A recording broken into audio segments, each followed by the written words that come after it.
भारत से 24 घंटों के अंदर बंगाल को खाली करवा दिया जाएगा। इतना ही नहीं, बंगाल के साथ साथ बिहार, उड़ीसा, ये तीनों के तीनों बांग्लादेश का हिस्सा हैं और भारत को शांति पूर्वक ये तीनों हिस्से बांग्लादेश को वापस कर देना चाहिए। ये बात मैं नहीं कह रहा हूँ, ये बात कह रहा है बांग्लादेश की सबसे बड़ी पार्टी BNP यानी कि बांग्लादेश नेशनलिस्ट पार्टी। उसका जो जनरल सेक्रेटरी है वो ये बात कह रहा है। स्क्रीन पर आप देख सकते हैं कुछ ऐसे बयान आ रहे हैं और ये जो आदमी ये बात कह रहा है ना, इसका नाम है राहुल रिजवी। एकदम सही सुना आपने, राहुल रिजवी। अब इस आदमी का फोटो भी आप जरा ध्यान से देख लीजिए, क्योंकि आने वाले कई सालों तक ये आदमी आपको बहुत चर्चाओं में मिलेगा। क्योंकि बांग्लादेश में आज की तारीख में कोई आदमी अगर सबसे ज्यादा एंटी इंडिया है तो वो यही है, राहुल रिजवी। और आपको इसकी एक खास बात और बता दूं, लेकिन उससे पहले अगर अभी तक आपने इस चैनल को सब्सक्राइब नहीं किया है तो मैं आपसे रिक्वेस्ट करता हूं कि दोस्तों आप इस चैनल को सब्सक्राइब कर वीडियो को लाइक और शेयर करना ना भूलें। साथ ही आपकी राय भी कमेंट सेक्शन में दें। चलिए वीडियो में वापस आते हैं। दोस्तों, ये व्यक्ति मात्र बयानबाजी नहीं कर रहा, आप आपकी स्क्रीन पर देखिए, ये भारत से बने हुए प्रोडक्टों को जला रहा है।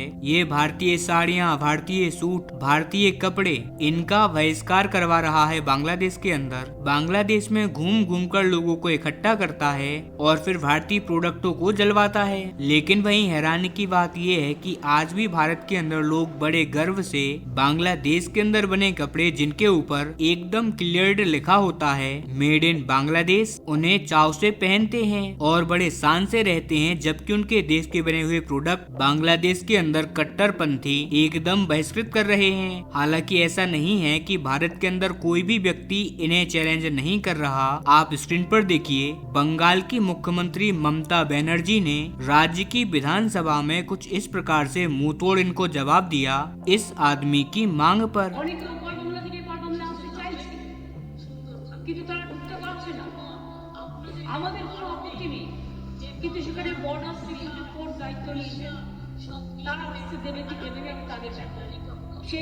जी हाँ, विधानसभा के अंदर ममता बनर्जी ने यही कहा है कि बांग्लादेश में नारे लग रहे हैं कि वो भारत से छीन लेंगे बंगाल, बिहार, उड़ीसा। और मैं यानी कि ममता बनर्जी कहती हूँ कि क्या जब आप हमसे ये सब जगह छीन रहे होंगे तो हम क्या लॉलीपॉप खाएंगे या हम कुछ नहीं करेंगे? तो मैं आपको बता दूं कि हम एक एकजुट राष्ट्र हैं और ऐसी विदेशी ताकतों को हम मुंहतोड़ जवाब देंगे। खैर, मुझे इस बात की खुशी है कि कोई ना कोई भारतीय राजनेता तो आगे आकर आधिकारिक तौर पर ऐसे लोगों का सामना कर रहा है, वरना भारत सरकार की तरफ से तो अभी तक कोई भी रिस्पॉन्स नहीं आया है। अब यहाँ पर बात आती है कि ऐसे लोगों से निपटा कैसे जाए। तो उसके लिए पहले आपको ये जानना होगा कि इतना एंटी इंडिया माहौल क्यों है बांग्लादेश के अंदर। तो उसका कारण है शेख हसीना। क्योंकि ये जो नई सरकार आई है ना, उसने किसी न किसी तरीके से शेख हसीना को तो हटा दिया है, लेकिन आज भी बांग्लादेश के अंदर करीबन 30 से 35% ऐसी जनता है जो कि शेख हसीना को ही अपना PM, अपना नेता मानती है। और इसीलिए ये जो नई सरकार है उसे पता है जब तक मेजॉरिटी लोग शेख हसीना का विरोध करते रहेंगे, उनके दिमाग में ये रहेगा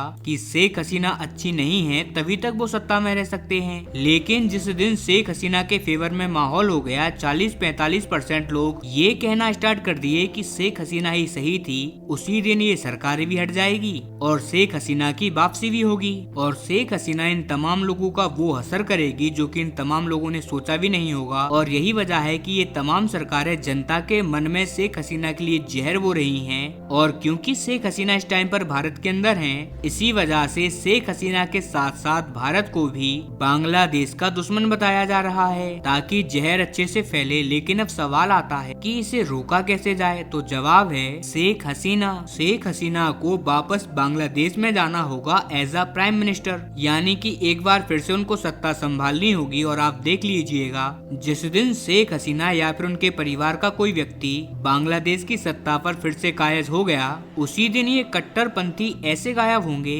जैसे गधे के सिर से सींग। पिछले 10 सालों में शेख हसीना ने इनको जरा भी फड़फड़ाने नहीं दिया। जो जहां भी फड़फड़ाता था वो ऐसे गायब होता था जैसे कि चाइना के अंदर कम्युनिस्ट सरकार विरोधियों को गायब किया जाता है, यानी कि परिवार सहित। हालांकि क्या ये इतना आसान होगा? तो मैं आपको बता दूं, बांग्लादेश का इतिहास ही ऐसा है कि जब भी कोई सरकार सरकार गिरती है तो उसका प्रधानमंत्री परिवार सहित देश छोड़ देता है और उसके पार्टी के लोग भी या तो भारत भाग आते हैं या फिर किसी अन्य देश चले जाते हैं। और कुछ सालों के बाद उस पार्टी का, उस प्रधानमंत्री का एक बार फिर से कमबैक होता है और ये पिछले 30 सालों से होता आ रहा है। शेख हसीना और वीएनके के नेता खालिदा के बीच में बारी बारी से दोनों को देश छोड़ना पड़ता है और यही वजह है कि अगर कुछ सालों के बाद शेख हसीना की वापसी हो जाए बांग्लादेश में तो आप जरा भी आश्चर्यचकित मत होना। मे भी पॉसिबल है कि इस बार शेख हसीना नहीं उनका बेटा सत्ता पर बैठे। हालांकि ये काम कितनी जल्दी होता है और कितना लेट होता है ये सब कुछ निर्भर करता है भारत और भारत की